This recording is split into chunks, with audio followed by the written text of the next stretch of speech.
Welcome back to NeighborLink Podcast. I'm Andrew Hoffman, Director of NeighborLink Fort Wayne, and NeighborLink Podcast is where we attempt to answer the question, what does it mean to be a good neighbor? And this year, in this season, we are adding to that and what makes a healthy neighborhood healthy. NeighborLink tries to mobilize volunteers into the community to help with tangible needs, but part of what we discover is there's a lot more than just service or projects that help make a neighborhood healthy. And so we are diving into a research project this year, fundamentally to kind of answer that question, what makes a healthy neighborhood healthy? And we have identified 5 Fort Wayne neighborhoods for a variety of reasons and backgrounds, but most of all, each one of the neighborhoods that we've chosen has a group of individuals that have been invested in that neighborhood, and we see development and we see activity and interest. And more than anything, they're a group of individuals that have been getting together for a long time, asking big questions, challenging development, thinking of how do we make this the best place that we can for ourselves and for our neighbors, and to keep things going. And so we are here today with some friends from the North Highlands Neighborhood, Kay and Bailey, both residents here. And the North Highlands Neighborhood is one of the neighborhoods that we've selected as part of this project. Because we're really interested in seeing what's happening in and around kind of the north central Fort Wayne area, just north of downtown. There's a lot of downtown development, but more than just the downtown development, what we've seen in North Highlands over the last 10, 15 years is we've been aware with the types of projects, is that there's lots of energy that's been going on in this neighborhood for a long time. It's not just related to what we're seeing most recently. We do a lot of projects in the 46808 zip code, so there's a mixture of need and stakeholders and renters, and so we want to have that discussion today. So to kick off this research project, we are doing some quantitative and some qualitative data, and we'll spend some time with Kay and Bailey and other neighbors in more direct conversations. But in order to get started, Lindsay Ray Porter, who's sitting here with us as well, and has built a relationship with Kay and Bailey. We're going to ask some questions, but ultimately we want to kick off this project kind of creating a baseline. So much of this conversation is hearing what you guys think in terms of your local neighborhood, because we think it's important for you to share of what makes a healthy neighborhood healthy. So we have a baseline, so when we get through the research, we'll kind of match up. Do you guys really know? Do we any of us know? And what are we going to learn? And does the pulse of what you guys as a couple of the neighborhood leaders align with what the neighborhood or the data shows? So, So I've brought Kay here, who's been active in North Highlands. I'm sure she'll tell you more about it, but just you've been active for many, many years.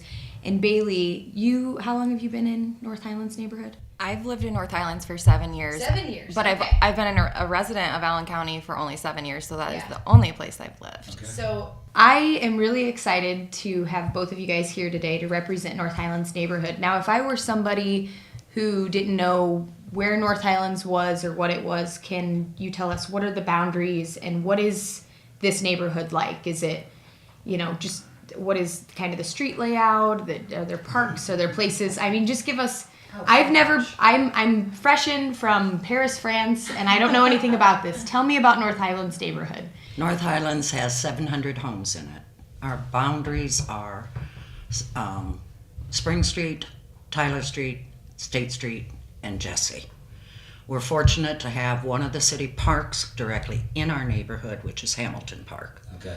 We're also very fortunate to have Franklin School Park just on our boundary line, of which I'm proud to say I was very instrumental in getting that park going. It's beautiful. It's beautiful. There's in case people don't know about Franklin Park, it was a police station, and It was at one time National Guard was in there. That was their training center. Then the city police moved in. The pavilion that is what used to be the garage for the police department. It was also the shooting range for the police department.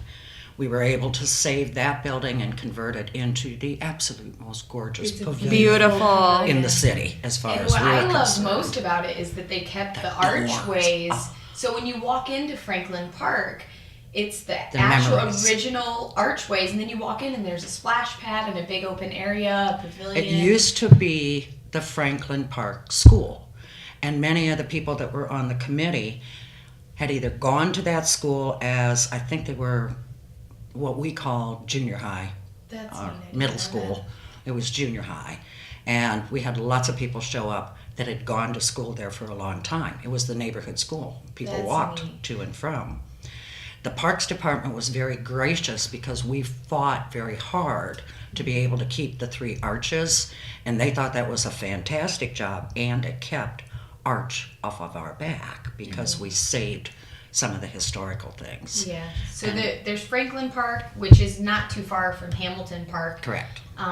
And what else is North Highlands like? I mean, is it made up? Is it mostly new families? I mean, what is It is a diverse, hodgepodge. cultural? A It's- huge You will diversity. I have neighbors that have been there and raised 5 children.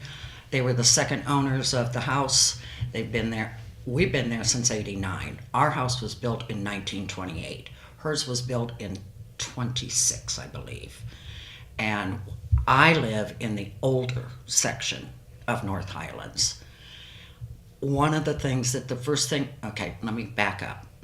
I got involved with the Neighborhood Association at the time we were doing the Garden of the Month. I got nominated as the Garden of the Month. I got suckered She has an into amazing being- garden. That is why.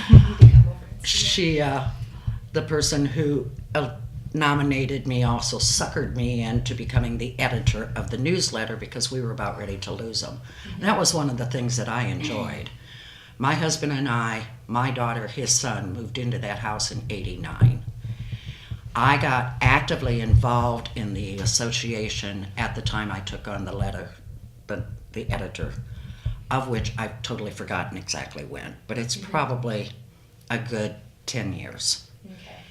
From there, I worked with John Majeski, who was at that time the president of the association. He served a 2-year term and decided no more. That's how I ended up being the president. And but we got a lot accomplished. And as far as diversity of the neighborhood, I don't think you could ask for too much more. As far as age groups and brackets, and as you know, a house goes up for sale in North Highlands. It's sold in 2 weeks. And the houses that don't move like that are the houses that have continual, I think they have issues. And people just don't stay on them that long. Yeah. So when we talk about housing, describe the traditional house. Is there a framework? Is it 1,300 square feet, 1,800? Are a lot of the homes developed at the same time? Kind of Okay, what? the what older could it- section, as I said, we were in 26. And that's closer to Hamilton Park, correct? Okay. I'm almost there. It's at Rumsey. North Highlands is not that far away. I'm about 3 blocks away from Hamilton. If you're unaware, there used to be a 9-hole golf course. Not many people know this. No. It's very interesting. And when the vets were coming back from war is when the city decided they needed housing. So you go over one street from me, which is Cherokee, and that's where you start seeing the single-story houses. Most of the houses where we live are double stories Cape or Cod mine's a style. Cape Cod. Most of them are Cape Cod style. Yeah, until you get over to the Cherokee side. And that's when you start seeing the smaller type homes. Ours isn't very large, but we have a completely usable basement. And the whole upstairs, which we just got done painting, goes from, the full width of the house is our bedroom. I've been When really we had surprised. kids. In all the houses that I've gone into in North Highlands, it looks really small from the outside, Yes. and then you're like, wait, another room? So many Another- people say that. maximize- It's like when you go to, Europe or something. It's like there's a kitchen in here. Yeah. Like A very the way small that people one, have but maximized yes. space is really impressive. If I didn't have the basement, I couldn't have all these kiddos over. Because that's their So- PlayStation. You are the association president. Correct. How long have you been doing that? You said since about... As president, moving into my 4th year. Okay. And then Bailey, can you introduce yourself a little bit and tell us? Absolutely. So I've lived in North Highlands since I've been a resident in Allen County, so about 7 years. I have a 9-year-old daughter, so very important for me to connect with community members. I've only been involved in the neighborhood within this past year, but it's been something that I've been very interested in.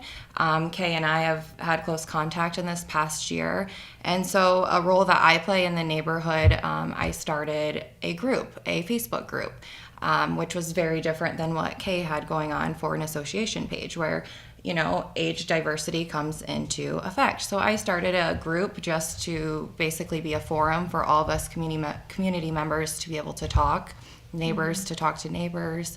That's how I started getting involved. And then that's how I met Kay and started coming to meetings, sitting down with her, learning the history. I've always followed all of her publications, and we just want to keep it going. And can I ask you guys, because that's really something that's so unique. I mean, I would be curious to know, don't you ever get tired after all these years? And what keeps you, why did you start getting involved? And for you, Bailey, I know you said you had a daughter, but I know a lot of people who have kids who aren't involved in their local neighborhood associations, who aren't as active. So both of you very much so are. How do you, what inspires you to be so involved? It's a lot of work. It's important, though, to know your neighbors and know who's around you, to say hello and not turn ahead. With that being said, yes, I have a child, but she is an only child, so I would like to see kids out playing. I want to get to know the neighbors. I want to know that my block is safe. I want to know that our entire community is safe.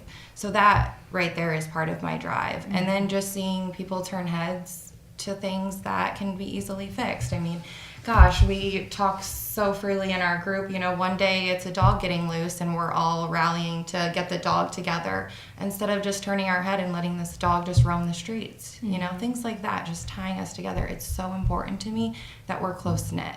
Mm-hmm. And so that is kind of what keeps you, when you find the dog, when you have that conversation, that's kind of what keeps you going and being involved in that conversation. Always helping anyone in need keeps me going. And so starting that forum, we've noticed that there is a need for community members to be able to talk. Mm-hmm. And some people feel more comfortable doing that behind, a computer screen, getting to know people that way versus in the old days, they would go door to door and greet you with a casserole or something to welcome you with. And that's not something I say we should shy away from. Don't bring that one back. Kay says don't bring it back. Kay says no more casseroles, thank you.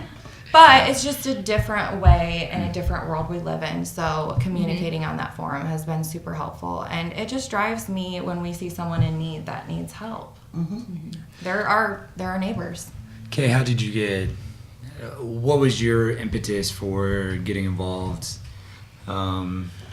Well, as I said, when John Majeski was involved, I was his right-hand person, and we had a lot of infrastructure issues. We had been neglected by the city for years on some of the things. We have people in the neighborhood with flooded basements every time we had a hard rain. All the time. Poor sewage. We have combined sewers there. Our sidewalks were absolutely deplorable. And that's where I started getting involved with going to meetings, meeting with government, meeting with parks departments, doing that type of thing. One of the other catalysts was we had a bit of a scare at Hamilton Park. We were seeing tagging being done, or graffiti being done by wannabe gang kids. And I'm a big proponent. In fact, before Hamilton, before Franklin, when it was an empty building, there was graffiti on the walls. So I called John up and said, grab your paintbrush, we're gonna go paint. So we painted the doors on that, and I couldn't tolerate our being tagged like this and not taking action.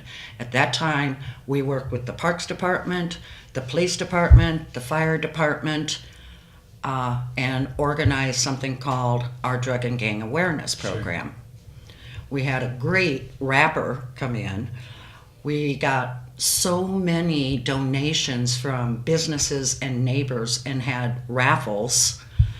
The K-9 was there, the police were there, the fire department was there with their big hose, and that's what got the juices flowing. Positive This is how we can, and the park department keeps telling us this is not your personal park. It is a public park. Sure. But she But takes we- it personal and yeah. she gets it done. We try to. That was one thing I'm sensing here, and just how you got there was some justice, some advocacy type things that you just mentioned in terms of like we're noticing some infrastructure things, and you know what? There's probably something to the fact that we're all getting wet basements. Like that's not just poor home ownership. There could be something there. Oh, yes, And so definitely. you identified these things.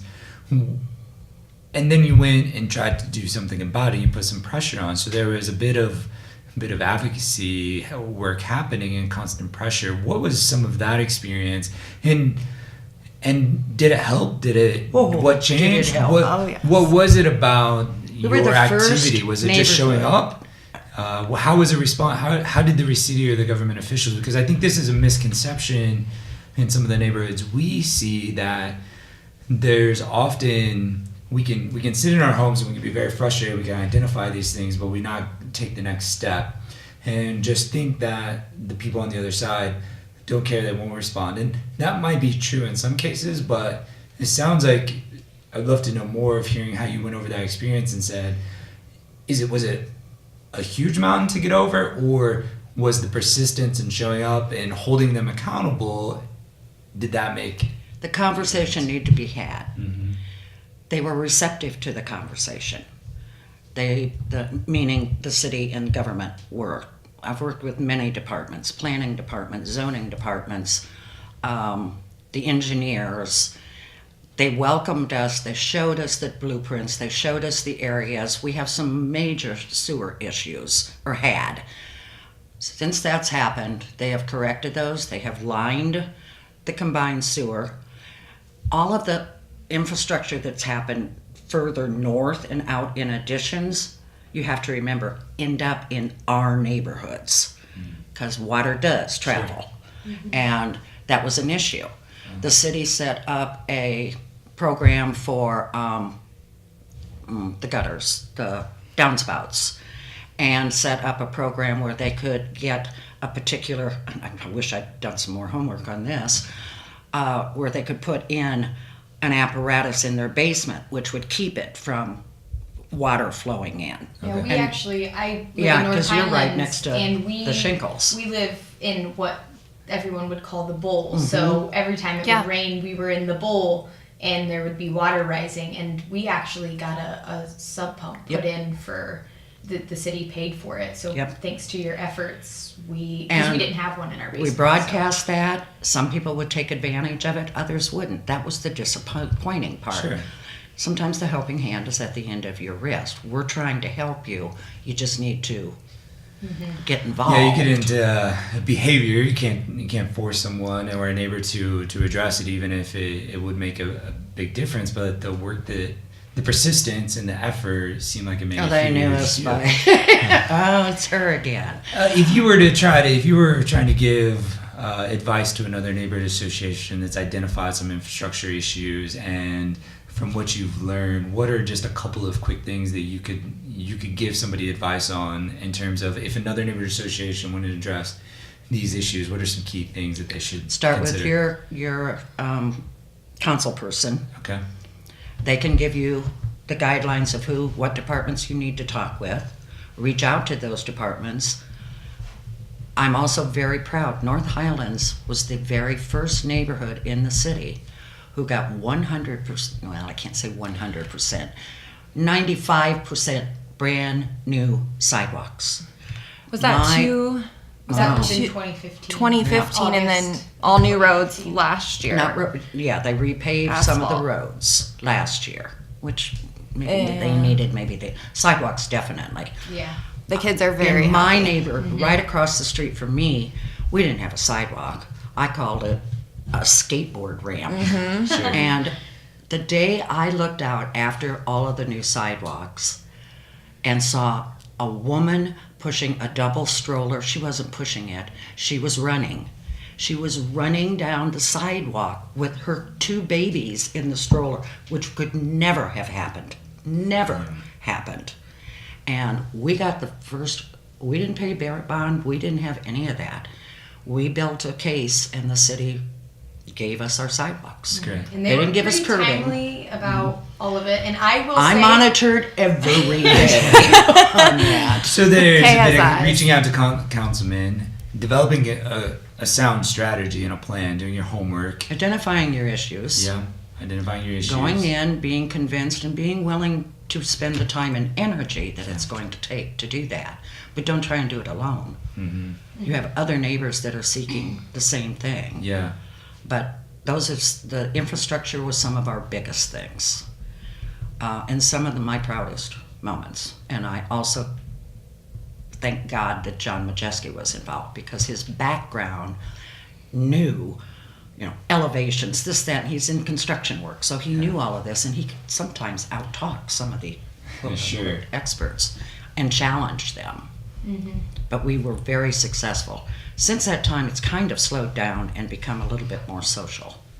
That's And then just last year, we did a wonderful event. Would you guys like to tell a little? We I feel did. like because I was actually going to ask you guys, what are some things that you've seen your work come to fruition and that you're proud of, moments you're proud of, and you've just shared some. So I think it would be nice to segue into that. Maybe you could tell us a little bit about. So, a great ending to, well, not even an ending, just a great reward to all of the work that we've put into the neighborhood and all of the hard work that Kay's done. We had that beautiful building over it's Franklin Park Pavilion, but it's the Henry, what is the name of it? Oh, Hefner. The Hefner Pavilion. Yeah. We had a beautiful block party there for everyone, and honestly, we didn't know if the attendance would be great. We had no idea. We dropped flyers in every single mailbox, and we walked and dropped them all, and we had the best turnout. It was the best neighborhood party we could have imagined. That was one of the things that I am very proud of, and by working with this generation, we had to do something, because I'm getting very few members coming to meetings. I'm getting very little feedback from neighbors, even though I reach out and ask for feedback. And right after the block party, when I was asked, we're going to do this next year. Yes, everybody's asking. Yeah. And Kay said, are you kidding me?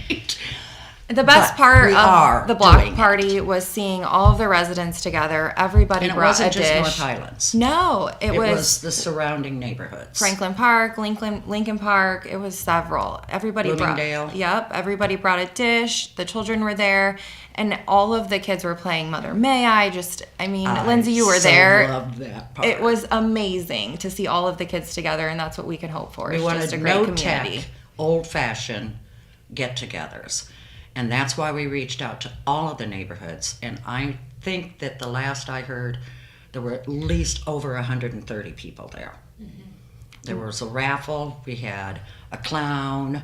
Balloon animals, hot dogs. Lindsay did the cooking. Lots of eating. The red light, green light, that was my favorite. No, Lindsay, turn around. I actually should have looked up the rules a little bit better. There were a few people like, wait, what do you do? Stop, turn around. Wait, what am I supposed to? I just knew that I needed to talk in the loudspeaker and make the lights green. Everybody who volunteered, showed up, was involved, brought stuff. That was impressive. We donated things, had raffles. They went like hotcakes. And you got to meet people you didn't know.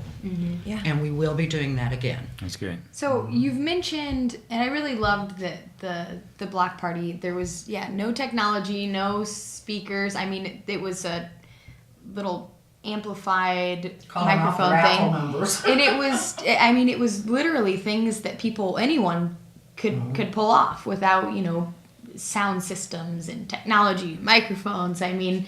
It just takes initiative from one person to start it, and then it becomes a gathering. And everybody was bringing stuff.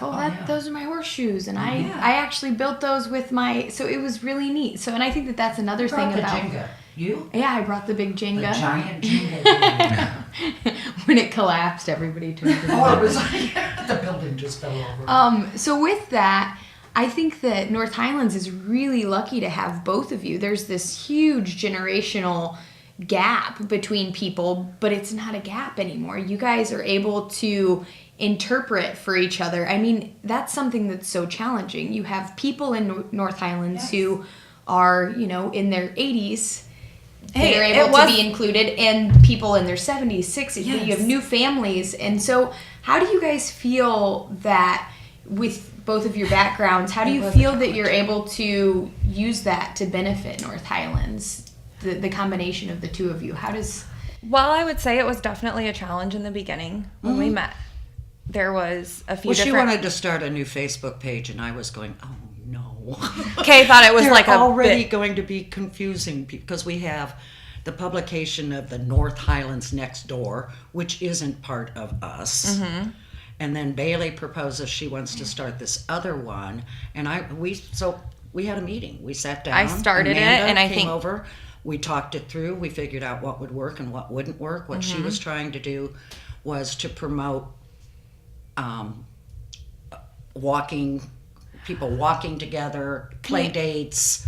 all kinds of things, just a way for community members to talk. And so for Kay and I to kind of merge that generational gap, we had to sit down and actually have a meeting, because at first when I started the Facebook page, the Kay has always run the association page, which is a like page. And we know in this generation, a group and a like page is very different. And Kay kind of had a grasp of that, and some she didn't. And so we had to sit down and kind of talk about that. And the information that she shares, she always knows what's going on in the neighborhood, and she posts it right to the like page.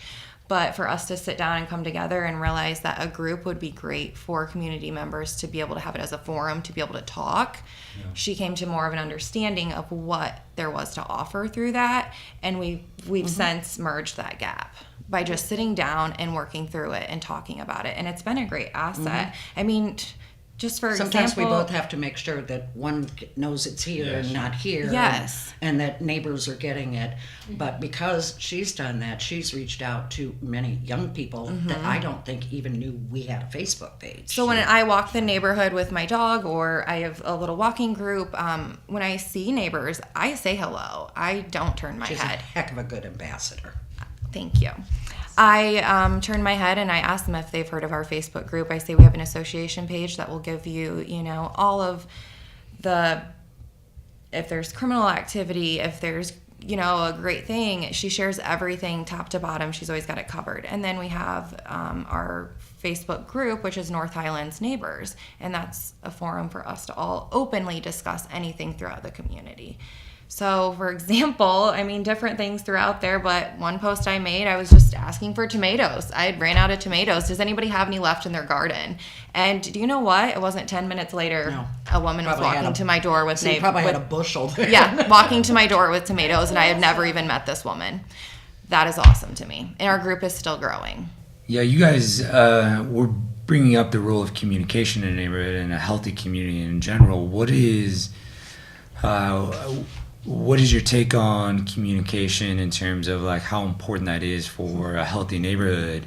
And then I'm curious from there, what some of the challenges or the opportunities are with communication. So start, I'm curious, Kay, from your perspective, the role of communication for 30 years that you've been there, and how you've seen that shift and play out in terms of the connectivity and the health of a neighborhood. The only thing we used to have was a monthly newsletter. And we have volunteers within the newsletter who will deliver them door to door to their, their assigned routes. The unfortunate part about that, more times than not, the newsletter is old news. Yeah. By the time they get it in their hands, there's nothing they can do. They can't react. They can to some things. And that's when I started setting up the email page. So when we did a membership drive, if they provide me with an email, I would put them in our email, and I could get information out that way, much more timely. And that morphed into the Facebook page. And we got the Facebook page set up. And the only reason I will continue to do the hard copy is we do have neighbors who do not Sure. get involved, and it's not just the older people. There are young people who have Yes. made decisions they don't want to be involved with social media. So I have to do that. Right now we're in the middle of our 2019 membership drive. Without the hard copy going out to them, I will miss a lot of them. Yeah. I will miss the new people who have moved in that may or may not be aware of how privileged they are to live in our neighborhood. They are. That there's a Facebook and that there's email accessibility as well as hard copy. Sure. And that, I think, has helped to bond us a lot better. Yes. As Bailey said, we also have a liaisons police officer. I get a report from him at least once a month. And he tells us all. Now, the liaisons officers can only tell you things that involve your neighborhood. Sure. There's no such thing as we don't hear about the domestics. We don't hear about the, the goodwill calls or checking up on things like that. But we do get domestics, like we've had, like the entire city has, if you review it, for the past few years, what I call door pullers. They're the kids or the young adults who go around and try and get into cars Sure. and cause all kinds of havoc with that.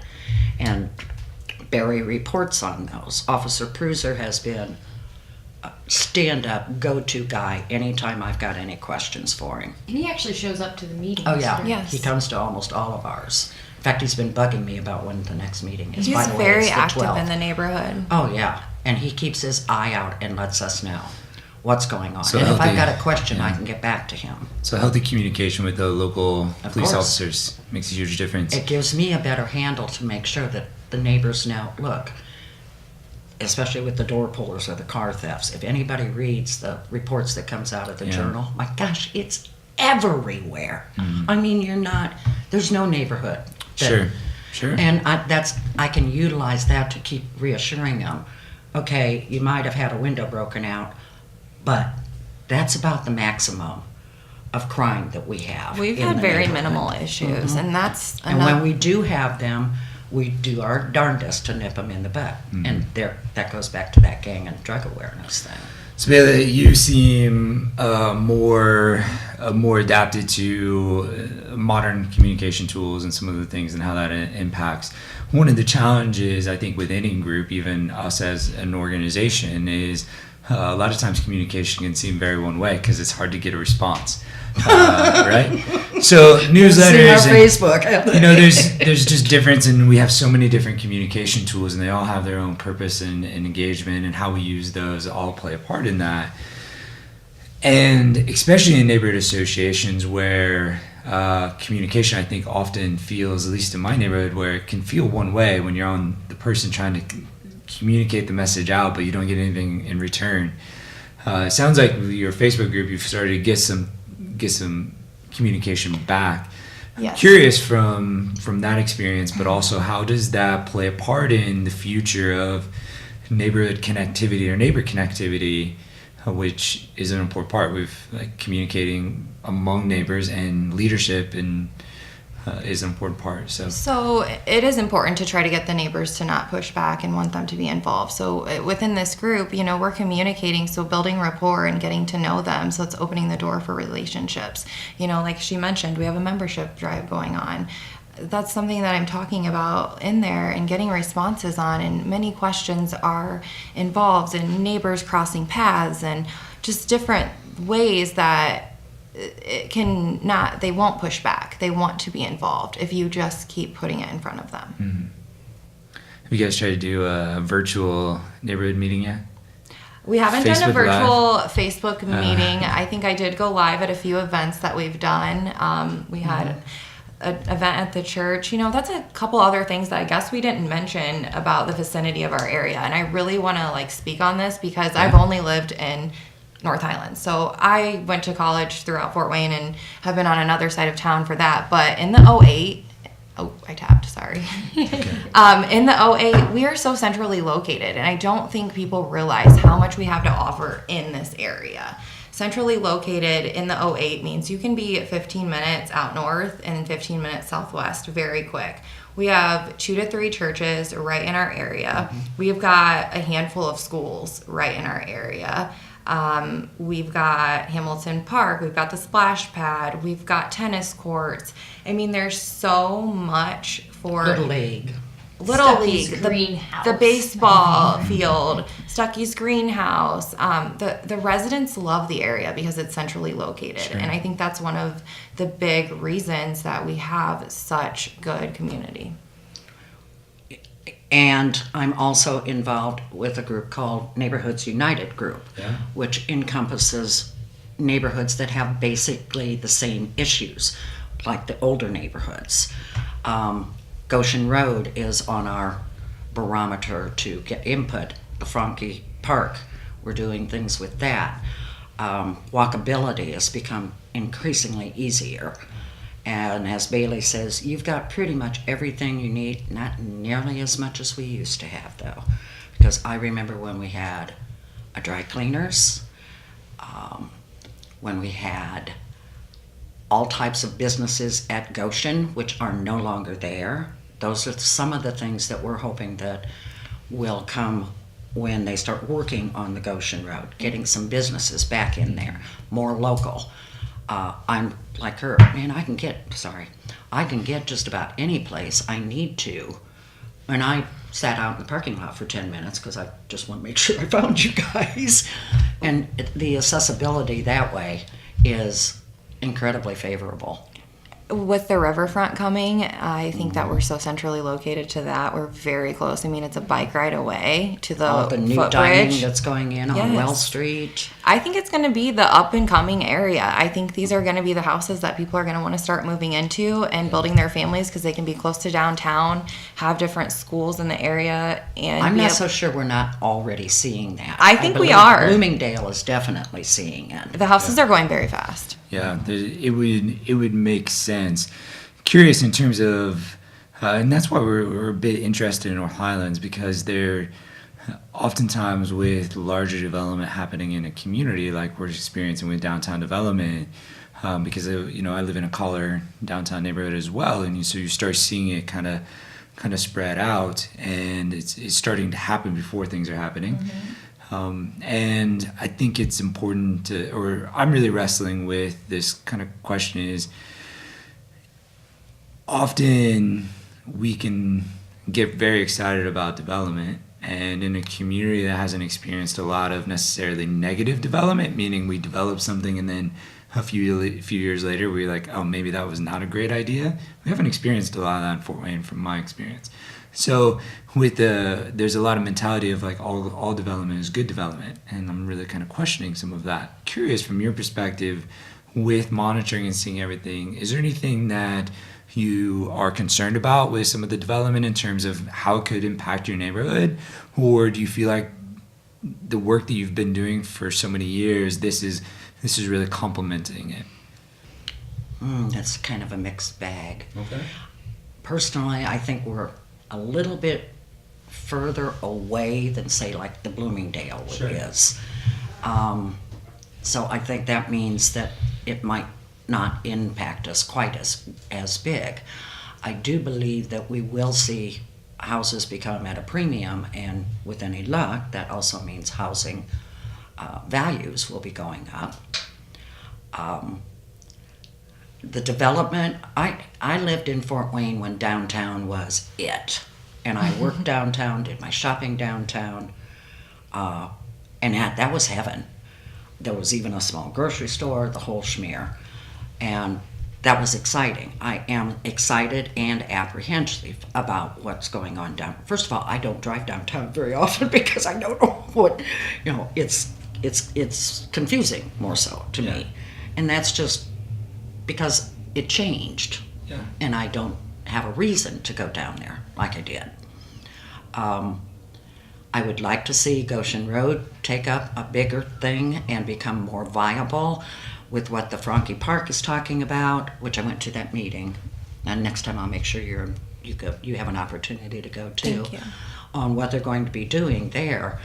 And with any luck, they'll be putting one of the main entrances up off of Goshen, Sure. which I think is going to be a blessing for multiple reasons. For out-of-towners coming in, they will be able to find it much easier. The detriments, I know that we could go across the street out of my neighborhood and the atmosphere isn't the same. Yeah. I'm anxious to see the report on how many actual renters we have, because ours, I think, from the last report I had, is much less than a lot of other neighborhoods are. And when you talk about the generational things, I have an 85-year-old on one side of me, and I have the 20-year-olds on the other side. I have the kids across the street. For years, I didn't have kids, little kids. Now, you look out there and they're using cardboard boxes to slide down the hills. They're playing red light, green light with mom making up new steps and combining them. That's so exciting. My 80-plus-year-old neighbor goes to her kitchen window just to watch them. That's exciting. Yeah, very much. Now, the big thing that I've seen over the years is families will stay until they're either ready to maybe middle school, and by high school, that's when they start leaving the neighborhood. Okay. They want to get out into the school systems that, in their minds, have a better reputation than, say, Northside does, or some of the other schools that are in town. Well, that's a good segue into kind of pulling this to an end and answering the question. I'd love for both of you to kind of weigh in. We're interested, from your perspective, from a North Highlands perspective, in terms of, if you had to answer the question, like, what makes North Highlands healthy, and what are maybe some things that are missing, that maybe it's not an indication that things are unhealthy, but concerns, like in education, like what's happening education-wise, that families are moving out. Maybe that is for North Highlands. So maybe you can break that up between the two of you in terms of, let's start with Bailey, what do you feel like makes North Highlands healthy? So good residents obviously make any neighborhood healthy. Ownership in the community make a neighborhood healthy. I personally would like to see more pride in the neighborhood. It's about 50-50. So as far as, we've got St. Francis right around the corner, we've got renters there, college kids, younger families that are maybe still renting. So ownership from the rental companies or the rental owner. And then as far as just being a homeowner, showing pride in your neighborhood, taking care of your lawn. Those are improvements that I would like to see. As far as education-wise, this hits home with me. We are semi-outgrowing our house. We are a small family of 3. We can totally handle it. We aren't the type of people that need to move to a different area code to get our child the education that she needs, but I can see why that happens. I don't know how to block that from happening. I think it's personal preference, personal choice, and obviously what people can afford. There is schools around us, that there are many schools around us that are amazing, but that is one of the downfalls. I would say once they get to 6th to 8th grade, the parents have to kind of make a choice, and I'm getting to that point too. I'm not saying that I'm moving, but it's a thought, and it's a tough one. And it's definitely a pattern. I also know that we have quite a few homeschool kids within the neighborhood. There's a family right across the street from me, 2 families actually, that do homeschooling. I have a hard time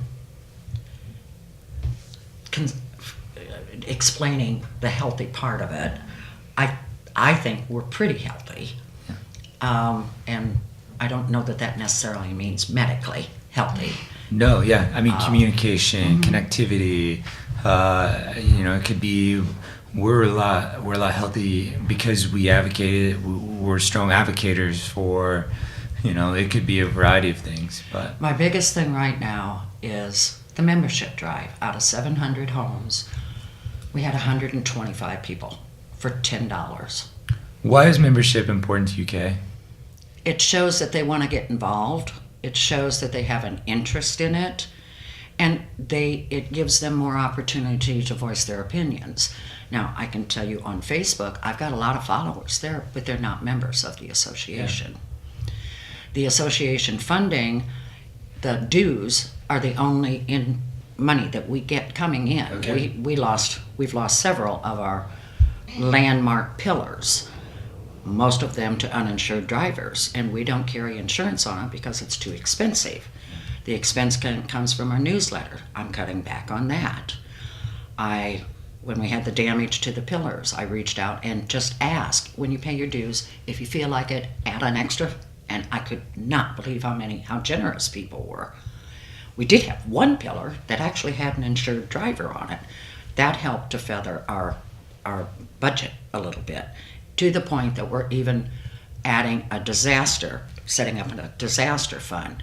You may or may not be aware, but between December and January, we had 3 house fires. Okay. One directly across the street from me, one within a block of me this way, and one down the street this way. And that put the fear in everybody. All of them were accidental. But I'm concerned that these people are going to be able to rebuild and move back, or what happens to these properties then. That's what scares me.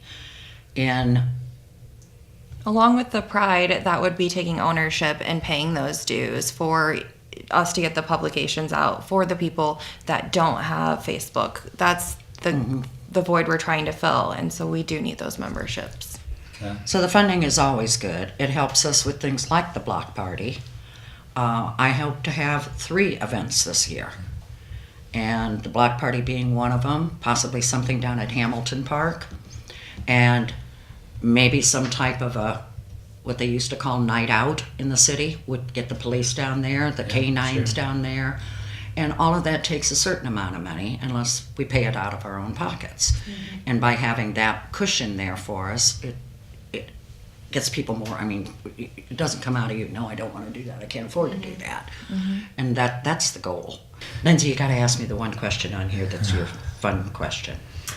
Well, okay, I'm just going to assume that I know which one you're talking about, so steer me elsewhere if it's not It's the a one you're thinking superhero, of. Lindsay. Yes! Oh! This is like your Andrew question. stole my thunder. Dang This it, is your yes. question. Well, So, Lindsay likes I to wanted know. to hear about one other too from you. Okay. well, we'll see if we have time, but I'm pretty sure this is the one. Okay, drum roll. Mhm. Okay. If you could have any superhero live in your neighborhood, which one would it be and why? Lindsay, it would be Wonder Woman, who can help me with my campaign membership. That's the only one I could think of. 'Cause I thought, I'm not into superheroes. Well, I Dottie can be and your I went, younger Wonder Woman, okay? She can lasso everybody into truth Yes. to give you the data and And you information. can't lie that you have paid That's your right. dues and not paid your dues. That's too funny. Well, what was the question you were excited to hear? Well, I wanted to hear about how she grew up versus how it was different. Oh, what was your neighborhood like when you were Yeah, only younger? because for me, it is very different living in North Highlands. I've never had neighbors like this. I lived at the lake, and so back then, people didn't live up there full time. My family did.